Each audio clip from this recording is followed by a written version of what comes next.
Age is just a நம்பருங்கிறது வந்து வயசானவங்களுக்கு மட்டும் பொருந்தது இல்லைங்க. யூத்து யாருக்குனாலும் வந்து பொருந்தும். ம், அப்படிப்பட்ட ஒரு யூத் அவர் செஞ்ச ரெக்கார்ட்ஸ் தான் பார்க்க போகிறோம்.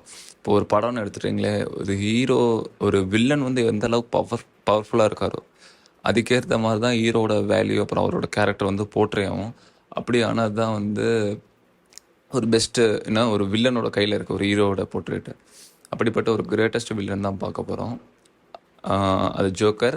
அது அந்த கேரக்டரை நடித்த வந்து கிட்டத்தட்ட வாழ்ந்ததுன்னே சொல்லலாம். அந்த கேரக்டரை வாழ்ந்த ஹீத் லெஜரை பார்க்கலாம்.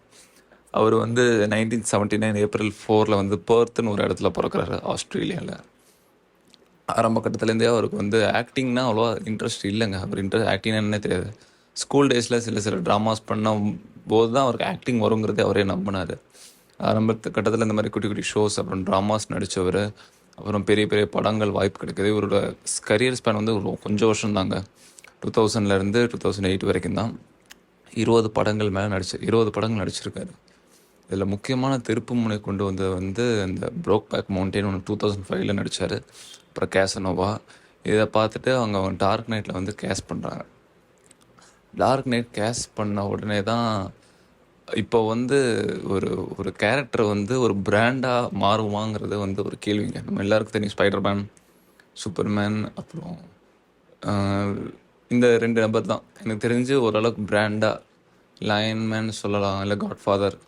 எல்லாருக்குமே தெரியணும். அதாவது சின்னவங்கலேருந்து பெரியவங்க வரைக்கும் வேர்ல்டு வைடு அது வந்து ஒரு பிராண்டாக இப்போ வந்து ஒரு நிறையா டிஷர்ட்டில் பார்க்குறோம், கேஸ் கவர், அப்புறம் சில இடத்துல வந்து ஹெட்லைட்ஸ் லேம்பாக கூட பார்க்குறோம் ஜோக்கரோட லாஃப். அந்தளவுக்கு ஒரு கேரக்டரை வந்து நம்ம எல்லோரும் மனசில் பதிய வச்ச ஒரு ஆக்டர் நான் வந்து அதை ஹீத் லெஜர் தான். கேரக்டருங்கிறது அப்படி தான் ஒருத்தங்களோட என்ன சொல்கிறது, நம்ம லைஃப்பில் வந்து அது வந்து இம்ப்ரிண்ட் ஆக வைக்கிறது தான் ஒரு நல்ல ஆக்டருக்கு வந்து ஒரு எக்ஸாம்பிள்.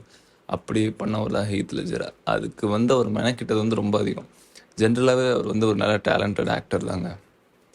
ஸோ இந்த ஜோக்கருக்கு வந்து அவர் இன்னும் ஒரு ஸ்டெப் மேலே போனார். நம்ம எல்லாருக்கும் தெரிஞ்சிருக்கோம், கேள்விப்பட்டிருப்போம். கிட்டத்தட்ட ஒரு 40 days வந்து அவர் தனிமைப்படுத்திட்டார் இந்த ரோலுக்காகவே. இந்த ரோலாக மாறுறதுக்காக ஒரு டைரி வச்சு ஒரு உண்மையான சைக்கோ எப்படி பிஹேவ் பண்ணுவான், அவரோட மேக்கப் எப்படி இருக்கும், ஸ்மைல் எப்படி இருக்கும், வாக்கு எப்படி இருக்கும், எப்படி நடப்பான், எப்படி பேசுவான், எப்படி யோசிப்பான், எல்லாம் நேச்சுரலாக அவருக்கு படத்தில் கூட அவர் போட்ட மேக்கப்பில் வந்து அவருக்கு அவரே போட்டது. ஏன்னா ஒரு ஒரு ஒரு சைக்கோ வந்து எதுவும் ஆள் வச்சுலாம் ஒரு முடிஞ்ச அளவுக்கு வந்து ஒரு இயல்பான ஒரு கேரக்டராக வந்து மாறினார் அந்த ஜோக்கர் டார்க் நைட்காக. கிட்டத்தட்ட அந்த பேட்மேனோட கம்மியான ஸ்க்ரீன் டைம் தான் டார்க் நைட்டை ஜோக்கருக்கு. பட் அவங்க பண்ண இம்பேக்ட் வந்து ட்ரிமெண்டஸ்ங்க.